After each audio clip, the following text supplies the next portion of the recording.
잠깐, 지금 핸드폰 잠깐 내려놓고 이 질문 하나만 답해봐. 지난 한 달 동안 뭔가 샀잖아. 옷이든 신발이든 최신 스마트폰이든 아니면 그냥 편의점에서 뭔가를 집어들었든. 근데 그게 지금도 여전히 행복해? 그때 그 설렘이 지금도 살아있어? 대부분은 고개 젓겠지. 근데 반대로 생각해봐. 몇 년 전 여행 갔던 거. 친구들이랑 밤새 술 마시면서 웃었던 기억. 아니면 그냥 아무것도 아닌 것 같았는데 부모님이랑 먹었던 삼겹살 한 끼. 그게 아직도 기억나지. 아직도 그 장면이 생생하지. 왜 그럴까? 왜 우리는 평생 돈을 벌기 위해 목숨 걸고 일하면서도 그 돈을 쓰는 방식에 대해서는 단 한 번도 제대로 배운 적이 없을까? 학교에서도 안 가르쳐줬고 부모님도 몰랐고 뉴스도 절대 말해주지 않아. 근데 하버드는 알고 있었어. 무려 85년 동안. 85년. 두 세대를 넘는 시간 동안 하버드 대학교는 사람들을 추적했어. 그들이 뭘 먹고 어디서 자고 누구를 만나고 뭘 사고 어떻게 늙어가는지를 전부 기록했어. 이름하여 하버드 성인 발달 연구, 하버드 스터디 오브 어덜트 디벨롭먼트. 1938년에 시작해서 지금까지 이어지고 있는 역사상 가장 긴 행복 연구야. 그리고 그 연구가 내린 결론은 우리가 평생 믿어온 공식을 완전히 박살냈어. 오늘 그 진실을 전부 꺼내놓을 거야. 먼저 숫자 하나 들어봐. 한국 사람들이 1년에 평균적으로 소비하는 돈. 통계청 기준으로 1인 가구 기준 연간 약 2,600만원에서 2,800만원 사이야. 월로 쪼개면 약 220만원에서 230만원. 거기서 주거비 빼고 식비 빼고 교통비 빼고 나면 우리가 이른바 선택적으로 소비하는 돈, 즉 내가 원해서 쓰는 돈이 한 달에 50만원에서 70만원 정도야. 그 50만원에서 70만원. 그게 우리가 매달 행복을 구매하는 데 쓰는 예산이야. 근데 그 돈의 대부분이 어디 가는지 알아? 물건 사는 데 가. 옷, 전자기기, 액세서리, 인테리어 소품, 배달 음식 업그레이드, 아니면 그냥 뭔지도 모르는 온라인 쇼핑 장바구니. 그리고 행복은? 없어. 아니 정확히는 이틀 가. 길어야 일주일. 이게 단순한 개인의 문제가 아니야. 이건 구조적인 함정이야. 그리고 그 함정을 설계한 게 누구인지, 왜 정부도 언론도 절대 말해주지 않는지 오늘 전부 파헤쳐줄게. 38세 김혜진 씨 얘기를 먼저 해볼게. 서울 마포구 원룸에 살고 있어. 중견기업 마케팅팀 과장. 연봉은 4,800만원. 세후 실수령으로 받아보면 한 달에 330만원 정도야. 결혼은 아직 안 했고 남자친구랑 5년째 사귀는 중이야. 김혜진 씨는 요즘 이상하게 피곤해. 돈은 나름 벌고 있어. 옷도 사고 여행도 가끔 가고 주말에는 하플 카페도 가고. 근데 왜인지 모르게 허전해. 일요일 저녁만 되면 이유 없이 불안해지고 월요일 아침엔 회사 가기가 죽기보다 싫어. 그래서 김혜진 씨가 선택한 해결책이 뭔 줄 알아? 쇼핑이야. 인스타에서 예쁜 옷 나오면 바로 구매. 유튜브에서 뭔가 좋아 보이는 물건 나오면 다음날 배송. 주말에 기분이 꿀꿀하면 올리브영 들러서 새로운 스킨케어 제품 구매. 한 달에 그렇게 나가는 돈이 80만원에서 100만원이야. 그리고 그 쇼핑 후에 느끼는 행복감은 평균 사흘. 길면 일주일. 그러고 나서 다시 허전함. 다시 쇼핑. 다시 허전함. 무한 루프야. 이거 김혜진 씨만의 얘기가 아니야. 자, 지금부터 진짜 얘기 시작할게. 하버드가 85년 동안 발견한 가장 충격적인 사실이 뭔지 알아? 행복은 돈의 양에 비례하지 않아. 이건 뭐 다 알잖아. 뻔한 소리라고? 잠깐. 끝까지 들어봐. 뻔한 이야기가 아니야. 하버드 연구팀이 밝혀낸 건 단순히 돈이 많다고 행복하지 않다는 게 아니야. 훨씬 더 정교하고 훨씬 더 무서운 사실을 발견했어. 행복은 돈을 얼마나 버느냐가 아니라 그 돈을 어떤 방식으로 쓰느냐에 의해 결정된다. 이게 핵심이야. 같은 돈을 써도 어떤 소비는 행복이 3개월 이상 지속되고 어떤 소비는 48시간 만에 사라져. 이 차이를 하버드 심리학자 엘리자베스 던과 마이클 노턴이 2013년에 발표한 연구에서 완전히 규명했어. 그 논문 제목이 뭔지 알아? 해피머니. 행복한 돈. 행복을 살 수 있어. 근데 방법을 알아야 해. 지금부터 돈이 행복으로 전환되는 경우와 그렇지 않은 경우를 완전히 해부해줄게. 먼저 돈이 행복으로 절대 안 바뀌는 소비부터. 경제학의 쾌락 적응이라는 개념이 있어. 영어로는 허다닉 애덕테이션이라고 해. 근데 이게 무슨 말인지 치킨집으로 설명해줄게. 처음 그 치킨집 새로 생겼을 때 엄청 기대되잖아. 줄 서서 기다려. 첫 번째 방문. 와, 이거 진짜 맛있다. 두 번째 방문. 오 맛이네. 세 번째. 그냥 괜찮은 집이네. 열 번째. 그냥 치킨집이야. 물건도 똑같아. 새 스마트폰 샀을 때 처음 포장 뜯는 순간 그 느낌 알잖아. 손이 떨리고 심장이 두근거리고. 근데 그 설렘 언제까지 가? 평균 72시간이야. 사흘. 그 이후엔 그냥 내 폰이야. 이걸 심리학에서는 기준점 이동이라고 해. 새로운 물건이 생기면 그게 새로운 기준이 되어버려. 그래서 다시 그 이전의 설렘을 느끼려면 더 비싸고 더 새로운 걸 사야 해. 이게 소비주의가 설계한 완벽한 함정이야. 부자들만 아는 사실이 하나 있어. 명품백 살 때 설레는 감정과 편의점 신상 음료 살 때 설레는 감정의 강도는 사실 거의 같아. 다만 지속시간이 조금 다를 뿐이야. 명품백이 조금 더 오래 가느냐고? 연구 결과로는 생각보다 차이 없어. 비싼 걸 살수록 더 행복하다는 건 우리가 믿고 싶은 환상이지 실제 데이터가 아니야. 그럼 왜 우리는 계속 물건을 사는 걸까? 이게 개인의 의지력 부재가 아니야. 이건 시스템이야. 자본의 족보를 한번 추적해봐. 한국에서 2024년 기준으로 광고 시장 규모가 약 14조 원이야. 14조. 이 돈이 다 어디 쓰이는 줄 알아? 너한테 이거 사면 행복해질 거야 라는 메시지를 주입하는 데 쓰여. 넷플릭스 보다가 나오는 광고. 유튜브 스킵하기 전 5초. 인스타그램 피드에서 자연스럽게 스크롤되는 협찬 게시물. 이 모든 게 하나의 목적으로 설계돼 있어. 네가 지금 가진 것에 불만족하게 만드는 것. 그래야 새로 사니까. 경제학 용어로는 이걸 인위적 욕구 창출이라고 해. 근데 좀 더 쉽게 말하면 이거야. 네가 원래 충분히 만족할 수 있었는데 14조 원짜리 기계가 매일 네 뇌에다가 아직 부족해. 더 사야 해를 속삭이고 있는 거야. 이걸 알면서도 왜 빠져나오기 힘들어? 뇌과학 때문이야. 쇼핑할 때 뇌에서 도파민이 분비돼. 도파민은 행복 호르몬이 아니야. 정확히는 기대 호르몬이야. 뭔가를 얻기 직전의 흥분 상태에서 나와. 그래서 택배 배송 추적할 때가 제일 행복해. 물건이 도착하고 나면 도파민은 뚝 떨어져. 45세 이수혁 씨 얘기해볼게. 현대제철 계열사에서 20년 넘게 일한 생산관리 팀장이야. 연봉 6,500만원. 집도 있고 차도 있고 애들도 잘 크고 있어. 객관적으로 보면 성공한 삶이야. 근데 이수혁 씨는 지난 2년 동안 중고나라에서 산 물건을 거의 그대로 다시 팔았어. 카메라 장비 세트 160만원어치 샀다가 석 달 만에 중고로 90만원에 팔았어. 드론 샀다가 박스도 거의 안 뜯고 팔았어. 고프로, 헬스기구, 각종 전자기기. 이게 왜인 줄 알아? 사는 순간의 쾌감은 있었는데 그게 이수혁 씨의 실제 삶과 연결이 안 됐기 때문이야. 물건을 샀지만 삶이 바뀌지 않았어. 행복이 오지 않았어. 그래서 다음 물건을 샀어. 또 왔다가 또 사라졌어. 이수혁 씨가 그 2년 동안 손해본 금액만 계산해봤어? 산 가격에서 판 가격 차이, 거기다 배송비, 수수료까지 합치면 대략 연간 180만원이야. 매달 15만원씩 행복의 착각에 소비한 거야. 그럼 뭐가 진짜 행복을 사는 건지 지금부터 본론 들어갈게. 하버드 연구와 엘리자베스 던의 연구를 합쳐보면 돈이 진짜 행복으로 전환되는 소비 유형이 명확하게 5가지로 나와. 첫 번째, 경험 소비. 경험 소비가 물질 소비보다 행복이 오래간다는 건 이제 심리학에서 거의 정설이야. 근데 왜 그럴까? 이유가 뉴스에서는 절대 안 나와. 경험은 기억으로 저장돼. 그리고 기억은 시간이 지나면서 좋아지는 특성이 있어. 심리학자들은 이걸 긍정적 기억 편향이라고 해.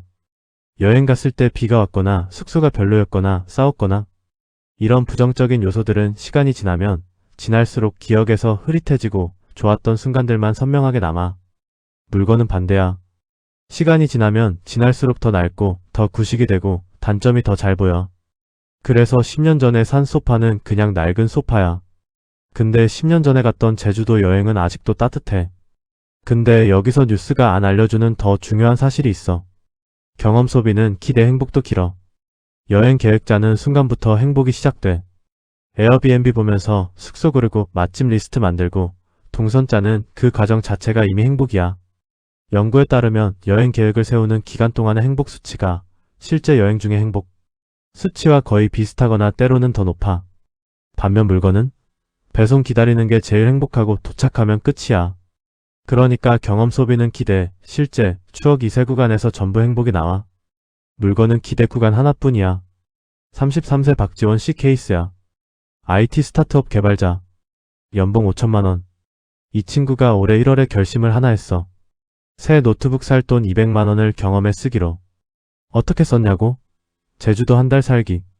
숙소 70만 원, 비행기 15만 원, 식비와 여가 70만 원, 기타 45만 원. 총 200만 원. 그 200만 원이 그에게 준 것. 재택근무로 연결된 새로운 카페들. 받아보며 코딩하는 경험. 우연히 만난 제주살이 선배 프리랜서와 나눈 대화. 그게 계기가 되어 부업 루트를 새로 뚫었어. 그리고 6개월이 지난 지금. 박지원 씨는 아직도 제주에서 찍은 사진 보면서 미소가 지어져. 200만 원짜리 노트북이었으면 지금쯤 구식이라고 불만이 생겼을 시기야. 두 번째. 시간을 사는 소비. 이건 진짜 부자들만 아는 행복의 비밀이야. 하버드 연구에서 행복과 상관관계가 가장 높은 요소가 뭔지 알아? 돈도 아니고 건강도 아니고 첫 번째가 관계의 질이야. 근데 관계를 위해서 뭐가 필요해? 시간이야. 근데 현대인의 가장 희귀한 자원이 뭐야? 시간이야. 그래서 돈으로 시간을 살 수 있다면? 그게 행복을 사는 가장 효율적인 방법이야. 이걸 증명하는 실험이 있어. 하버드 비즈니스 스쿨의 애슐리 윌런스 교수가 4,800명을 대상으로 한 연구야. 참가자들을 두 그룹으로 나눴어. 한 그룹은 40달러로 물건을 사게 했고 다른 그룹은 40달러로 자신의 시간을 아껴주는 서비스를 구매하게 했어. 청소 대행, 배달 음식, 택시 이용 같은 것들. 결과가 어떻게 됐을까? 시간을 산 그룹이 그날 하루 행복도가 유의미하게 더 높았어. 그리고 이 효과는 소득 수준과 관계없이 일관되게 나타났어. 그런데 더 충격적인 부분이 있어. 윌런스 교수가 연구 참가자들한테 미리 물어봤어. 당신은 돈을 물건에 쓸 것 같아요? 시간 절약에 쓸 것 같아요? 그랬더니 거의 절반이 물건에 쓸 것 같아요 라고 했어. 근데 실제로 시간에 쓰면 더 행복해졌거든. 이게 무슨 뜻이야? 우리는 뭐가 행복을 줄지를 본능적으로 잘못 예측한다는 거야. 42세 한승민 씨 얘기야. 외국계 금융회사 차장. 연봉 7천만 원. 집에 가면 항상 야근이야. 청소 장보기 밀린 집안일. 주말에도 쉬지를 못해. 가족이랑 시간 보내야 하는데 집안일이 너무 많아서.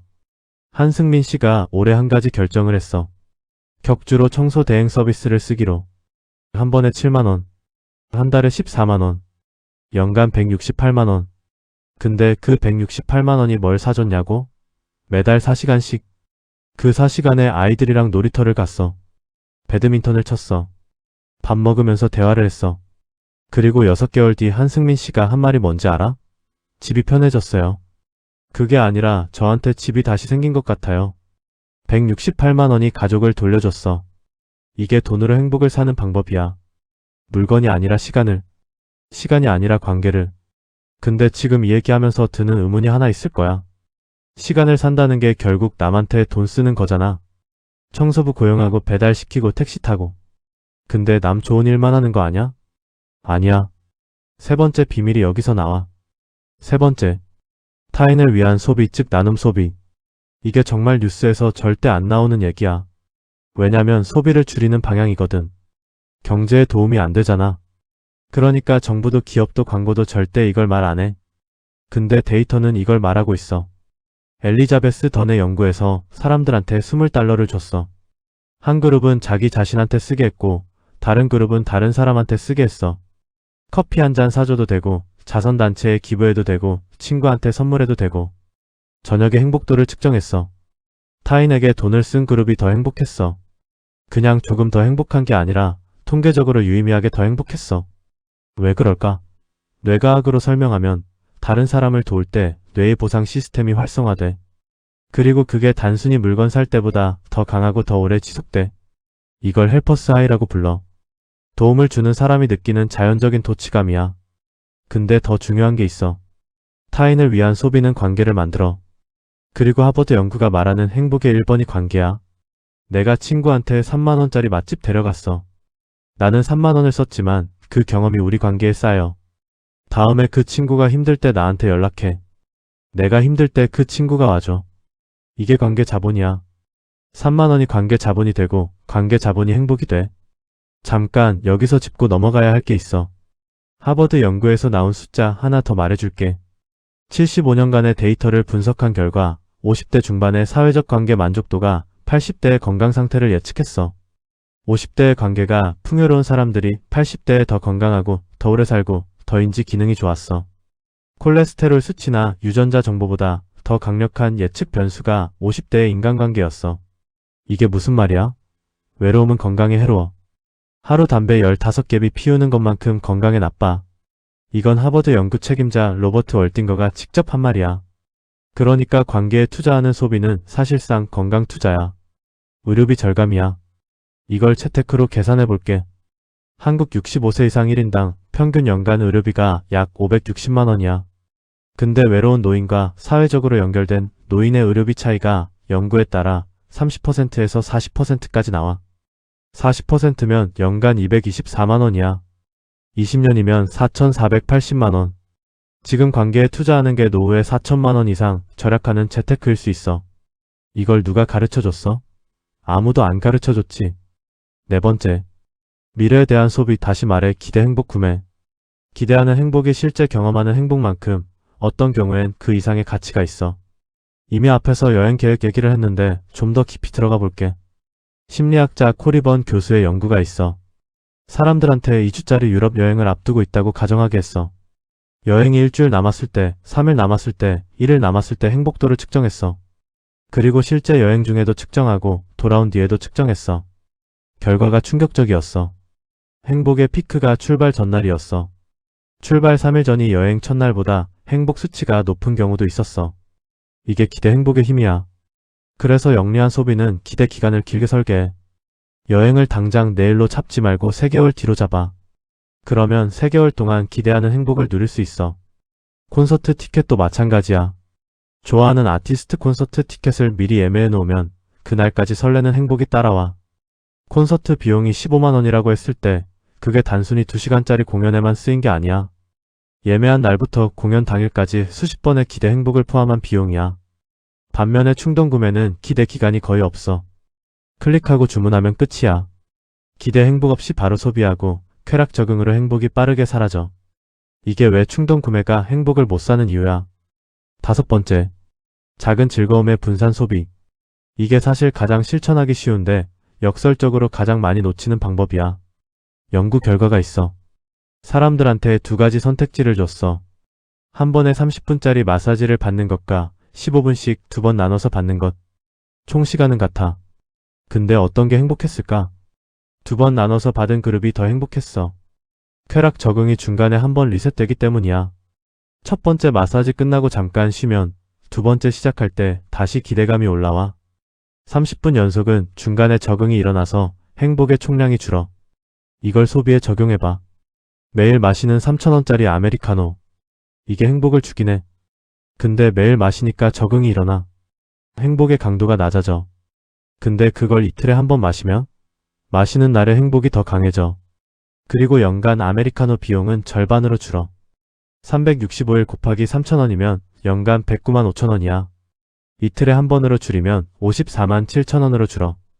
차이가 약 55만 원이야. 근데 행복의 총량은 오히려 들어. 이게 바로 간헐적 소비의 역설이야. 덜 쓰면서 더 행복해지는 방법.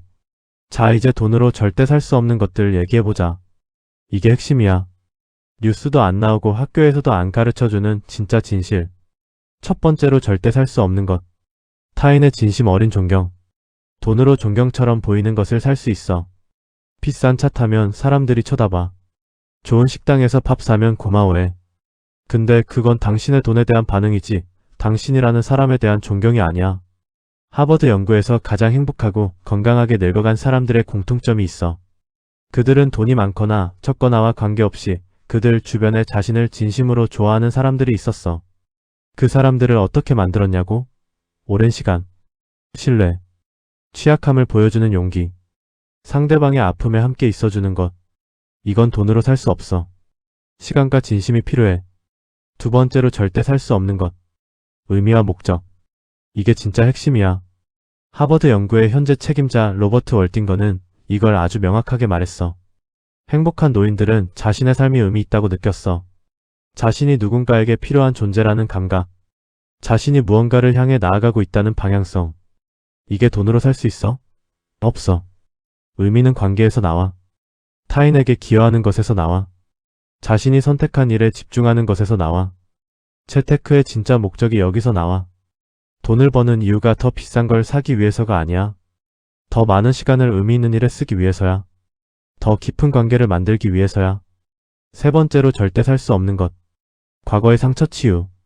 이건 조금 다른 얘기야. 어릴 때 가난했던 상처. 무시당했던 기억. 인정받지 못했던 아픔. 이걸 돈이 치유해줄 것 같은 환상이 있어. 비싼 차 타면 그 기억이 지워질 것 같아. 명품 들면 자존감이 올라올 것 같아. 근데 안 와.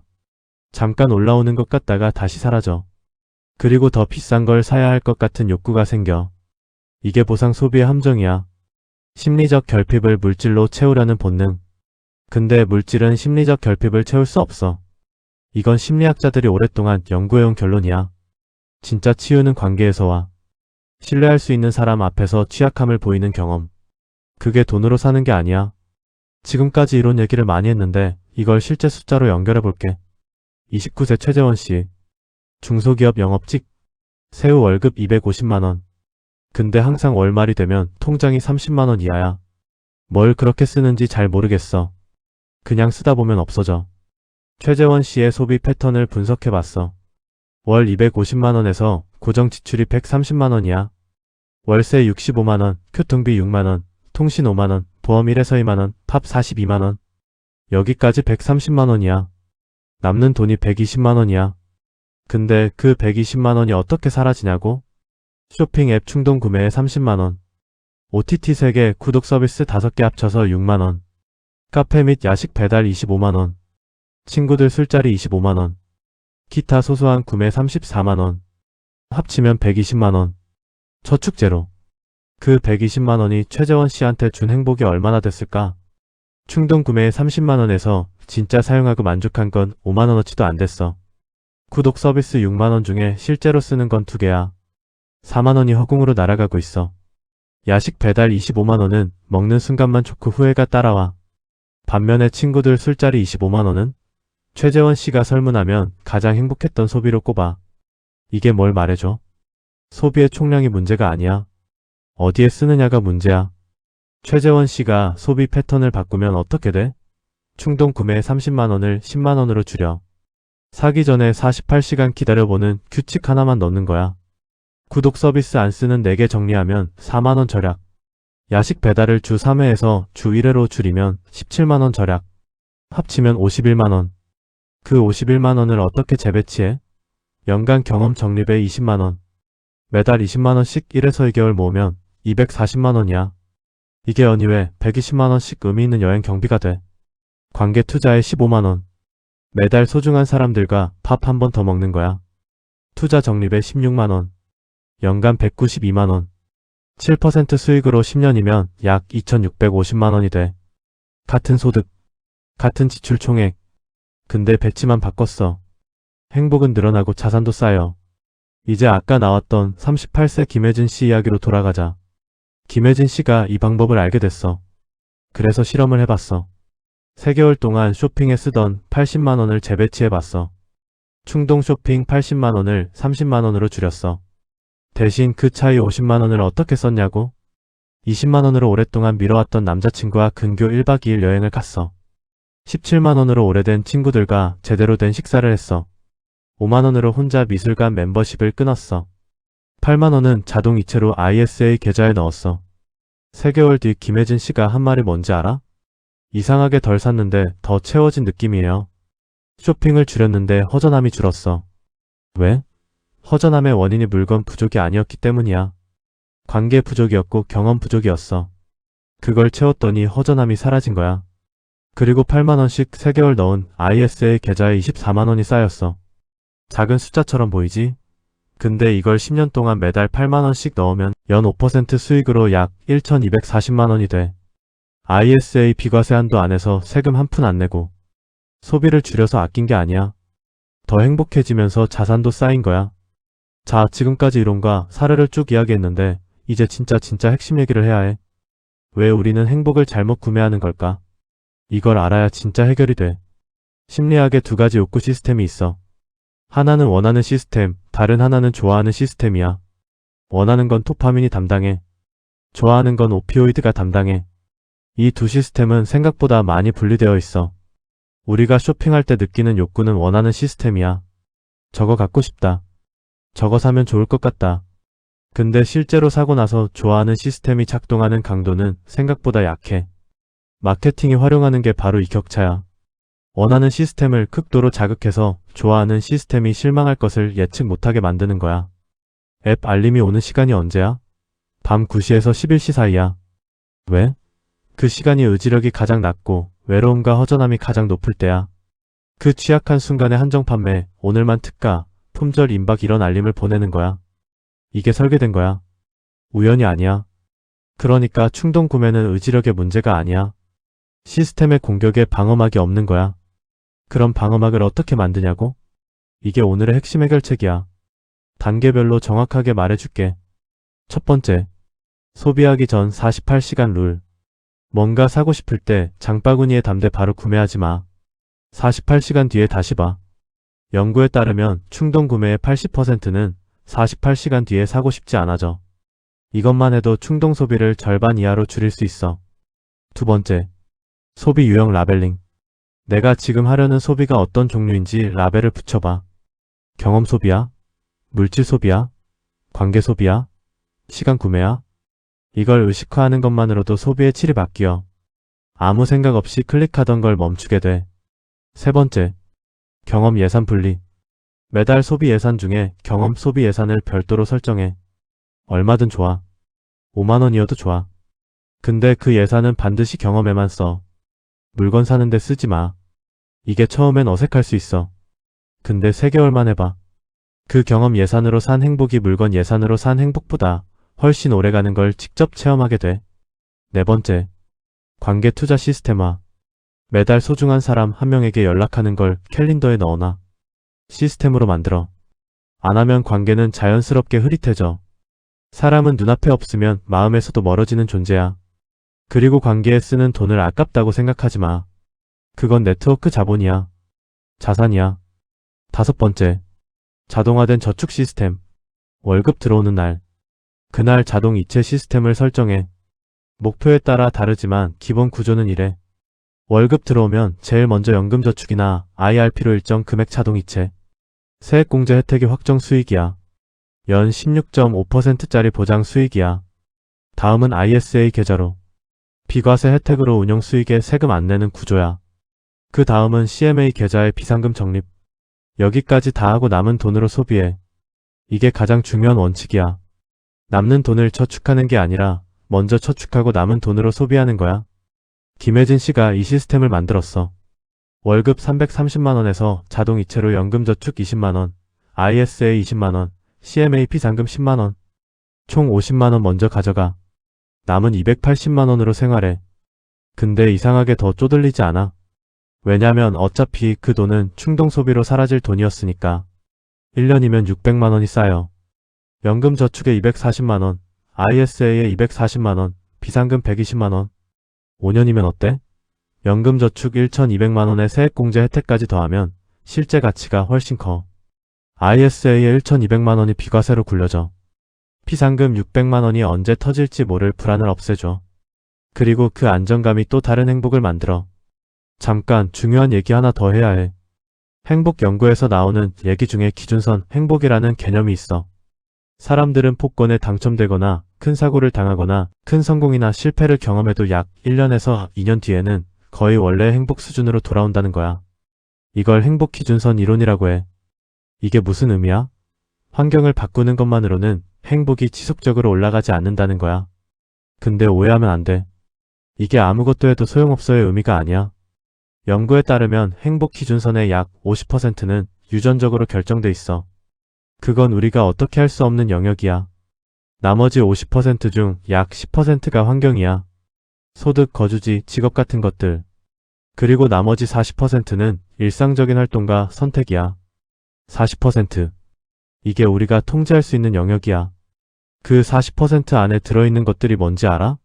의미 있는 관계에 시간 쓰기. 타인에게 친절하게 행동하기. 감사하는 연습? 의미 있는 목표를 향해 나아가는 것. 신체 활동. 이것들 중에 돈이 많이 드는 것이 있어? 거의 없어. 그러니까 행복을 위해 더 많은 돈이 필요하다는 건 거짓말이야. 더 정확한 방법이 필요한 거야. 노벨 경제학상 수상자 데니얼 카너먼의 연구 하나 더 소개할게. 카너먼은 연간 소득과 일상적인 감정적 행복의 관계를 분석했어. 2010년 연구에서 연간 소득이 7만 5천 달러까지는 소득이 올라갈수록 일상 행복도가 올라가는데 그 이상이 되면 소득이 더 올라도 행복이 더 올라가지 않는다는 결론을 냈어. 한국 돈으로 환산하면 2024년 기준으로 약 1억 원 전후야. 근데 카너먼이 2021년에 후속 연구를 발표했어. 이번엔 매슈 킬링워스라는 연구자와 공동으로 했어. 그리고 결론이 조금 달라졌어. 새로운 연구에서는 소득이 올라갈수록 행복도 계속 올라가는 경향이 있었어.